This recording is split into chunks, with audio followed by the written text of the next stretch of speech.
Bendigamos al Señor en este nuevo día que nos concede. Hoy es martes 9 de julio de este año 2024.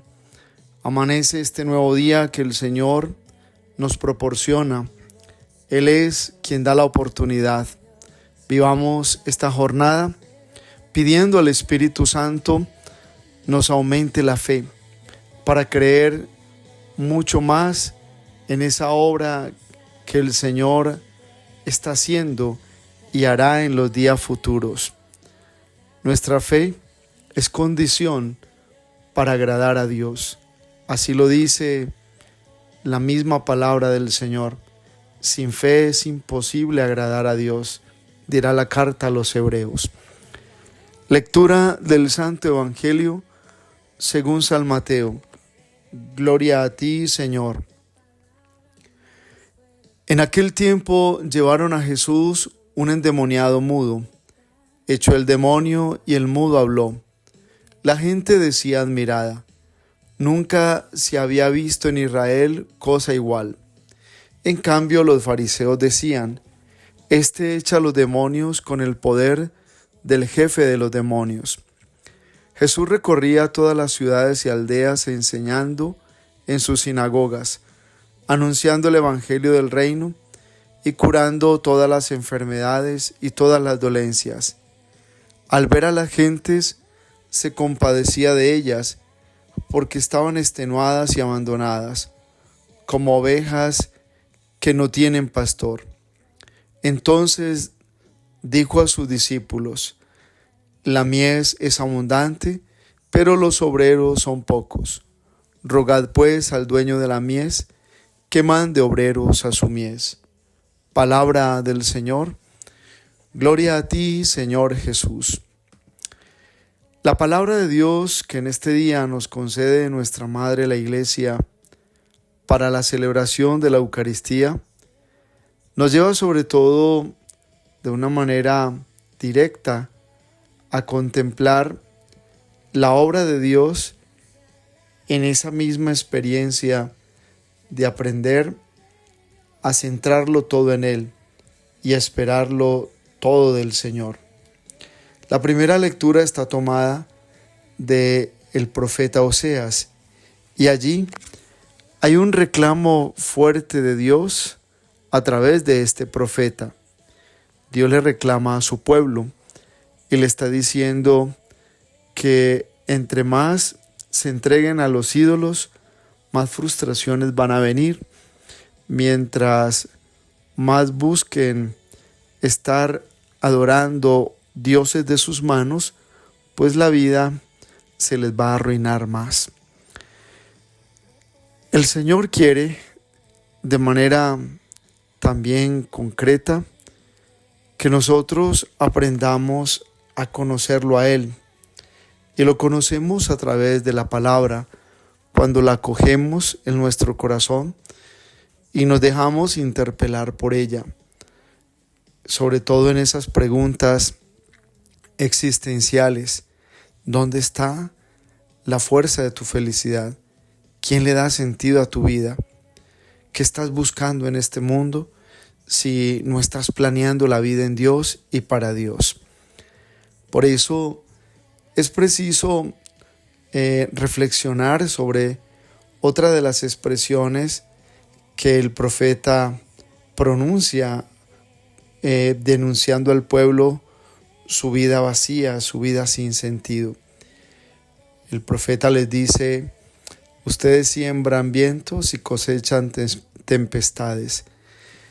Con que el profeta diga esto, ya está hablando de un pueblo necio, un pueblo que planea la vida aparte de Dios, un pueblo que toma decisiones sin consultar con el Señor, un pueblo que aprendió a ser muy independiente de la obra misma del Señor y por eso en el pasar de los días se viene a instalar un fracaso y momentos dolorosos que se tendrán que tener presentes para hacer una reflexión al corazón, y es comprender que ellos son responsables de las consecuencias de su infidelidad a la alianza y al pacto con el Señor.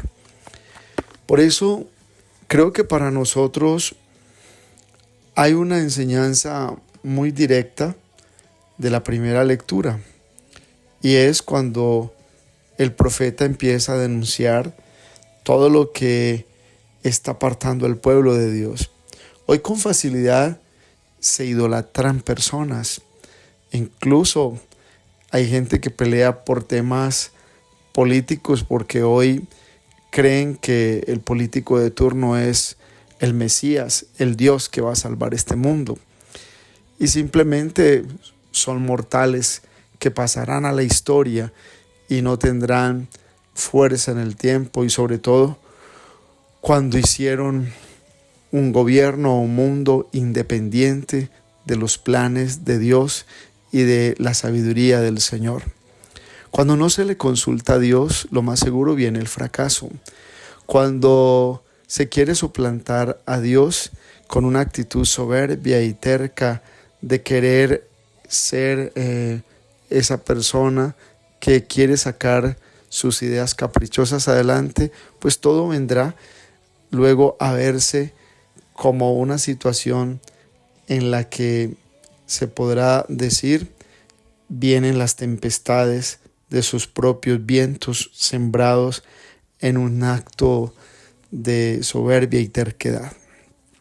Por eso es muy sabia la primera lectura cuando el profeta dice: siembran vientos y cosechan tempestades.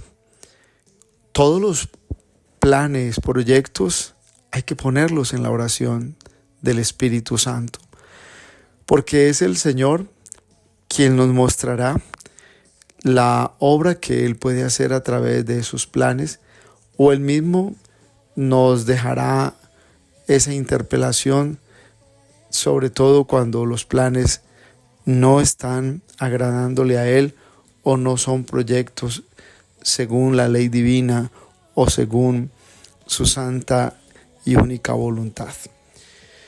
Creo que vale para nosotros hacer una meditación sobre los tres aspectos que hoy el profeta denuncia.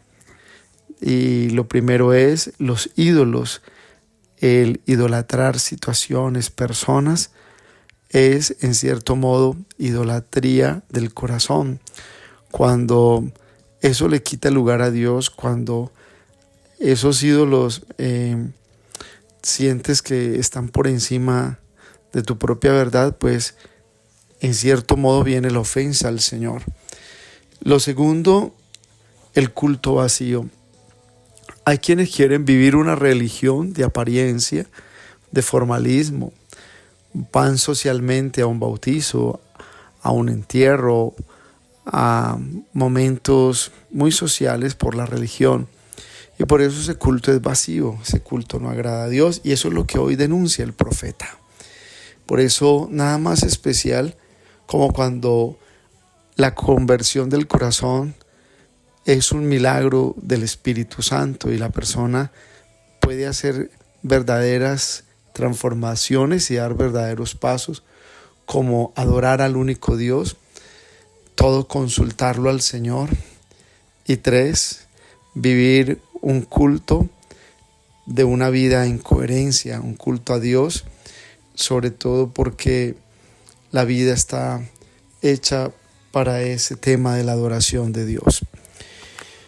Vendrá pues el Evangelio de este día a decirnos que Cristo era de verdad ese misionero del Padre en este mundo, itinerante, desde mañana hasta el anochecer, iba de un lado para otro. Cristo anunciaba el reino, sanaba a los enfermos. Hoy lo vemos como ese hombre que es juzgado, pero también ese hombre que es reconocido por el poder que hay en él, porque es el Hijo de Dios.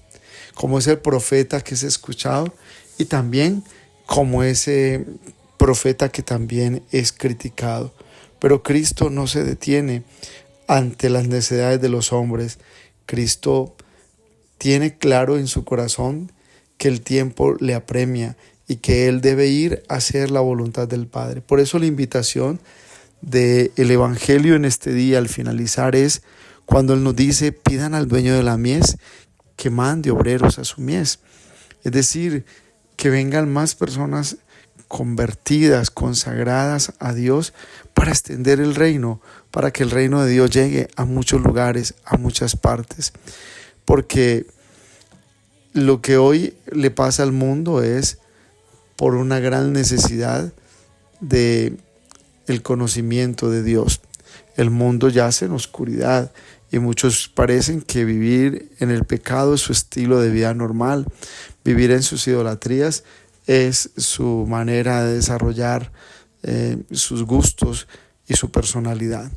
Por eso hoy el Evangelio nos llama a invocar siempre en nuestra oración la obra del Padre, que es el que puede proveer verdaderos obreros. Los obreros no son sacerdotes religiosas, son cristianos convertidos y seguros, serios en su misión de darlo todo por Dios, entregarlo todo por el reino del Señor. Que este día pues sea un día para pensar qué estás haciendo por la conversión de tu familia, qué estás haciendo para que tu familia salga de esa experiencia de un culto vacío, que viven de un formalismo religioso. ¿Qué estás haciendo para que en tu familia Dios sea el centro y para que todos los sueños y planes que tienen en tu casa pasen por la oración y sean consultados al Señor, para que después no se tengan que recoger tempestades? Y la bendición de Dios Todopoderoso, Padre, Hijo, Espíritu Santo, descienda sobre ustedes y los acompañe siempre. Un abrazo en Cristo Jesús y bendecido martes para todos.